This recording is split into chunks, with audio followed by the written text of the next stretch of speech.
These days, it can be hard to trust the media. What's true, what's fake, and who is behind the message?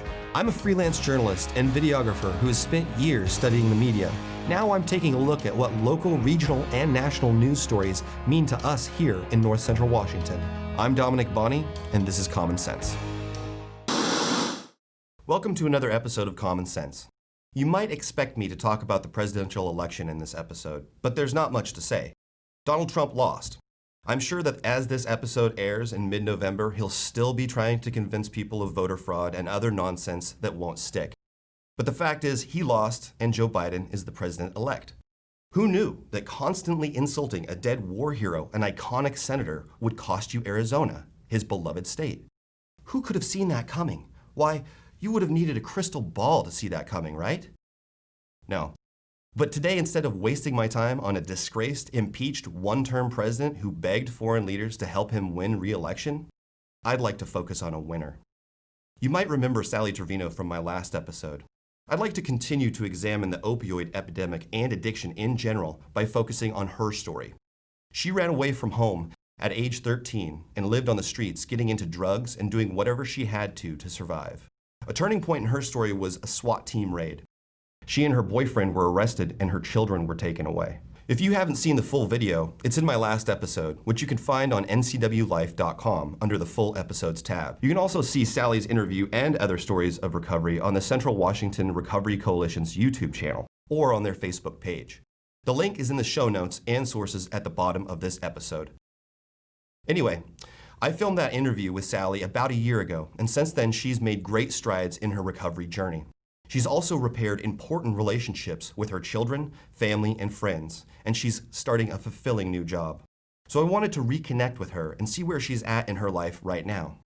So stay tuned after the break because I check in with Sahlly and meet her 3 boys and interview the 4 of them. I'm Dominick Bonny, and this is Common Sense.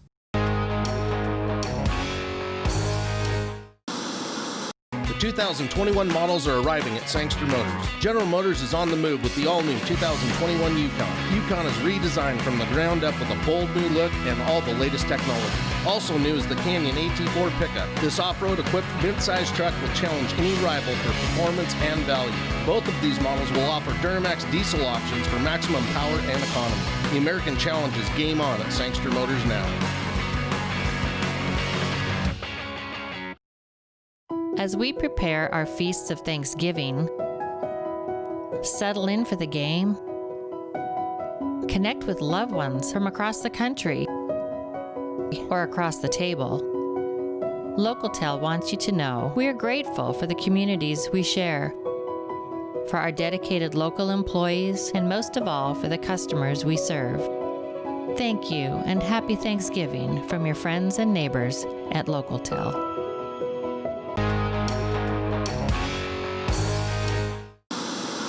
Welcome back. Let's get right into our interview with Sahlly Trevino and hear about where she's at in her recovery journey and what kind of impact she's having on her children these days. This is Adrian. This is my first born child. He is 16.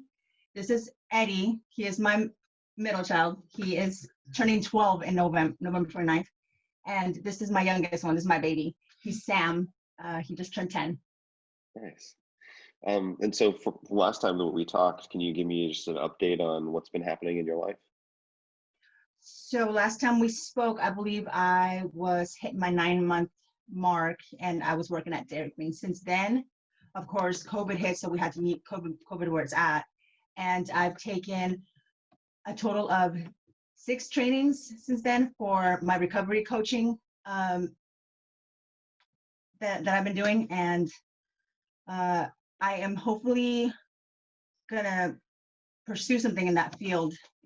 But for now, I just am gonna begin a job on Monday, and it's gonna be intake specialist for the encampment that they're opening here in Moses Lake. It's gonna be a sleeping center for the winter since the warming center got shut down, and there's a lot of people that are out there, and it's gonna be cold this winter. So we're hoping to do something for the community that's gonna be better. And what else? I'm still an active member of my 12-step program, which keeps me connected because the opposite of addiction is connection. So I stay very connected with that. I've been doing a lot of outreach, and we actually we were doing the trunk or treat for the kids here. So the kids had somewhere to go and pick up candy. We had over 1,000 kids. We ran out of candy a good like twice before we were able to hand out more. We had to send people to the stores and get more. It was such a good turnout. I like to stay proactive in my community and just help out and be a positive person instead of taking from my community. I'm trying to give back. Right. And you become a sponsor as well, right? Yes, I actually have 3 sponsees now, which is, I never saw that coming. I never even saw myself working a program, but now not only am I working the program, I have a service position.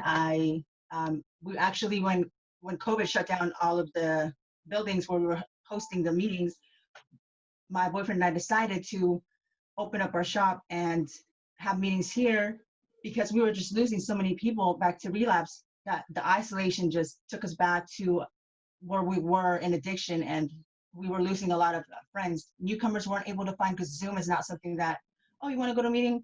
Just log into Zoom. It wasn't really working out for them. So we decided to open the shop, and of course we kept distance and stuff and the masks, but it was a good turnout. A lot of people came, and then now we're starting to open back up into transitioning back to somewhat normal. Yeah, that's great.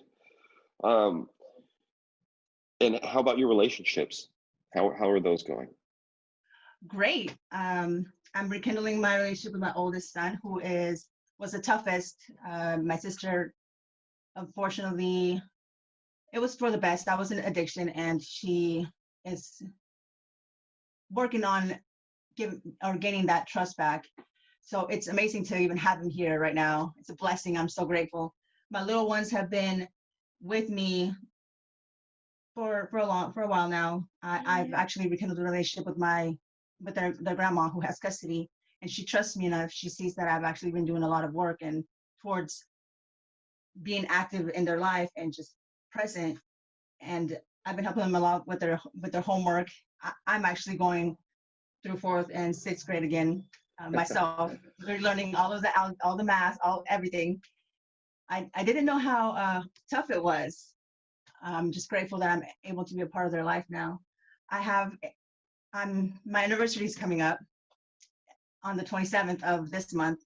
I was actually in active use with my significant other, and by the grace of God, we were able to go to treatment, and we got clean, and we're both in recovery and doing great. He has a job. He's a good part of our community also, and an active member of our program. That's great. That's great to hear. So for the boys, what does your mom's recovery journey mean to you? Do you want to start with Sam? Whoever wants to speak, yeah. Go ahead, Sam. What was the question? What does your mom's recovery journey mean to you? I don't know. Is there a way you could like put it in a kid way? Yeah, good point. What is your mom being free of addiction and present in your life, there for you? What does it mean to you? And that maybe we start with Adrian, the oldest, because you probably have more memories since you're older. I mean, it's nice because it's not something I would have expected. I didn't really expect it, but not only am I gaining a relationship with like my mom again, but it's also helping me be able to like see my brothers again, which is really nice too. It's a plus, and just like to be a family again, it really makes me happy. Yeah, and for the younger boys, what does having a relationship with your mother mean to you? It's nice because like we get to bond more, and we're all together, and we can do stuff together. Yeah. What are some of your favorite things to do as a family? Like go places, like go on road trips and do stuff like together. Yeah. And how's online classes been working out for you guys?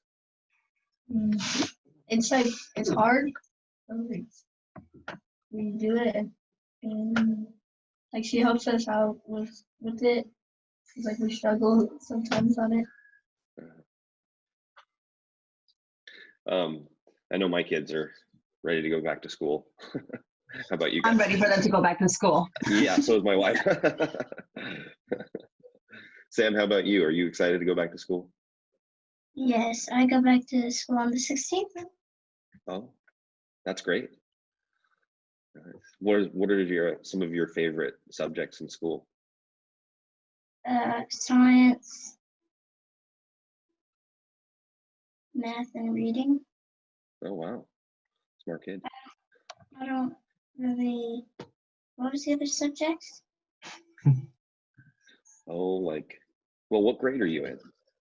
I'm in fourth. Fourth grade. Nice. And Adrian, are you in high school? Yeah, I'm a sophomore, but I'm graduating this month. Oh, really? Yeah, I took summer classes and extra classes and so I can get ahead, and I was already naturally Wow. better with math and stuff, so I had my credits early. So Good for you. Right? And yeah, that's really impressive. So what are your plans after you graduate? Since I'm finishing here, I have the rest of November and December to finish doing my test, because I'm just gonna go to the community college here because I'm still a little kid and I don't really want to just outright leave everyone right now, because Yeah. I don't want to pay bills and stuff. That's too sounds like too much work. And so yeah, I'm just gonna go to the community college here and then just transfer when I get my AA. Very good. And then get a job and then pay your bills, right? Yeah. Yeah. That's smart because you can save a lot of money doing that. Sahlly, Another thing I wanted to say is, so with their schooling and stuff, we tend to bump heads sometimes, especially because it's so difficult during this time to try to get them to engage with their teachers or even try to turn the camera on. And they would just want to shut down because they're at home all the time. I'm guessing we're around each other all the time, so we're constantly bumping heads at times. And I just keep reminding them, hey, you don't want to make the same mistakes I did. I wish I could turn back time and just go ahead and apply myself and just do the work, put in some effort, start thinking about, hey, so Sam's really good at doing artistic stuff, whether it's with clay, on paper, and Eddie's actually been building his own, a desk for his own desk. So he recently found out he likes to use the saw and the sander, and so they're discovering new things that they enjoy doing. Ada's just naturally born smart. But I constantly try to explain to them, so this is what happens. You guys have to be aware. You guys have to know and be cautious, and just know that you guys can make better choices. You guys don't have to follow the same path that I did. Just, it's tough once you go down that road. And if you guys do this is or make some sort of mistake, just know that I'm here. I hope that you guys know that you guys can talk to me, be honest with me, and I'll be there for them. I just constantly throw in a reminder in there. Hey, so I'm mom. I'm still working on my character defects. I'm still working on growing. We're still learning how to be around each other after not being around each other for so long. That I don't know. It's just it's been work, and it's been tough, but definitely worth it. I wouldn't change it for the world. Yeah. What would you say to folks, in active addiction who maybe are looking for a way out? So the toughest part, I believe, about being in an addiction is not knowing that there's another way, that there's help out there. And then another tough thing is reaching out, actually taking that step towards saying, hey, I need help.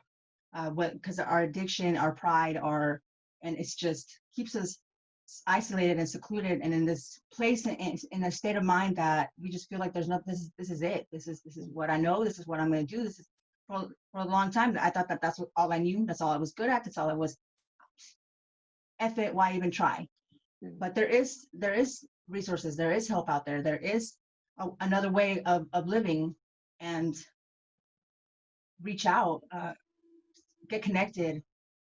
If this anything that we're sharing in these recovery series, because they're amazing. I've had tons of people say, I just know that there's people like that started where you're at and are now living a completely life that was never even imaginable. I never thought I would get my license back. I never thought I was going to vote because I'm a felon, and it turns out that we can. You just have to follow the rules and just do what you're supposed to do. Get off DOC, which I never thought I was going to do ever, and things just do get better. Yeah. Can you define what OC is? DOC? It's Department of Corrections. It's probation. Oh, I see. Okay. I see. I didn't hear D. Yeah, DOC. Yeah. Okay. my cell phone when I'm trying to speak to text or. Yeah. That's funny. And then what would you say to folks who are on the other side of the spectrum, maybe have never had any experience with addiction issues, but maybe somebody in their friends and family are or have? What would you want them to know? So it's good that you say that, because I was just talking to Adrian on the way home. I was telling him how tough it was for me to, even with my family, to even get any sort of help or support, because they didn't understand. Now they understand more, now that I'm clean and working on recovery, and I'm constantly like letting them know how I'm doing, and they just tell me that they had no idea. And it's very important to know that, hey, it's not something that we choose to pick up, but then after that, addiction just kind of takes a hold of us. When you least expect it, it's there. And a lot of addicts stay in that denial stage, like, oh, I don't have a problem, or hey, whatever it is. And we just have to understand that it's not a choice, it's actually a disease. Yeah. Support is a very, very important, plays a very important and huge part in my life. If I didn't have the support that I have now, I don't know where I'd be. So I always tend to try to be the best support, a motivator, a cheerleader, just for others in recovery, because I just know how much it means and what it means to just be that in someone's life. Yeah. I mean, you're living proof of that phrase, "We do recover," in my opinion. So I just want to thank you guys for all speaking with me today, because, like I said, you're living proof that you can break this cycle, and it's not just about you. It's not just about the folks in recovery. It's also about all the people that they impact in their lives. And when you break that cycle, you impact positively, obviously your kids, but as well as friends and family and parents. So, getting into recovery is so much more powerful, I think, than people even realize. It's not just about that one person. It's about their entire system of people around them. So those are my questions. My last question is always, is there anything that we didn't, cover today that you guys want the public to know? And this is for anybody. I just there was a long time that I went without even addressing the fact that I was struggling with a problem with drugs, addiction, because I was ashamed, and I felt like I was going to let my family down. I just felt embarrassed, like people would look down on me, and I just want the public to know that it's actually very important that you voice that you are, and those who are in recovery, if they would let others know that, hey, like maybe not break the silence, kind of, because I feel like if we stay silent, people end up dying. They don't know that there's other people that have made it, and just the more you are more open about it and just are able to speak, like, you don't know how many people you will be helping. Silence equals death. I feel like to make recovery the epidemic, you You just have to be loud about it. That's why I tend to be the advocate that I am. I try to talk to people about it. Hey, understand. Yeah. Other than that, Absolutely. I think we covered mostly everything. Yeah. Mhm. Yeah. And silence is also complicity from people who are just average citizens, in my opinion. You know, not talking about this, ignoring this issue is basically saying you're okay with people being in active addiction and even dying. So I think it's important that everybody, our whole community, makes sure that we look at these issues and really give people the time of day, even people in active addiction, because that's the path forward into recovery. You know, Right. is keeping a non-judgmental attitude, I think, you know, and meeting people where they are. So guys, I want to thank you for speaking with me, and it was nice to meet you boys. This is the story of a woman who has done something that too many Americans struggling with addiction have not been able to do. She has broken the cycle. Not only has she given herself a second chance, she's setting up her sons to succeed in life rather than fail. No doubt those boys' grandmother and other family members have been instrumental in providing the stability and love that they need to thrive and succeed. And those people deserve a ton of credit too. But I can't tell you how much I enjoy reporting on stories of redemption and recovery like this. Sahlly is living proof that addiction is not a death sentence, and addicts can recover and become contributing members of society and even leaders in their communities. This is how we break the stigma of addiction and start to see addicts as the human beings, the whole people that they are. Stay tuned after the break, because I want to transition from the micro and consider the issue of addiction and the opioid epidemic from the macro perspective, and consider how much the failed war on drugs has cost our society.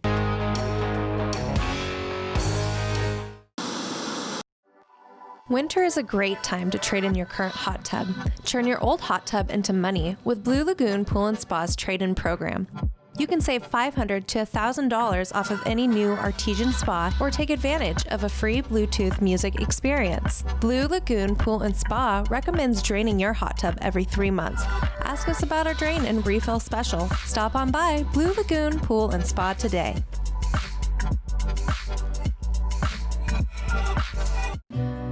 Businesses and individuals have trusted the experienced professionals at Financial Alternatives for their retirement and investment needs for 40 years. They offer a broad range of investments, annuities, and insurance solutions for people and businesses throughout Washington. Financial Alternatives will assist you in making informed decisions for your future. Call Financial Alternatives today and meet with their advisors.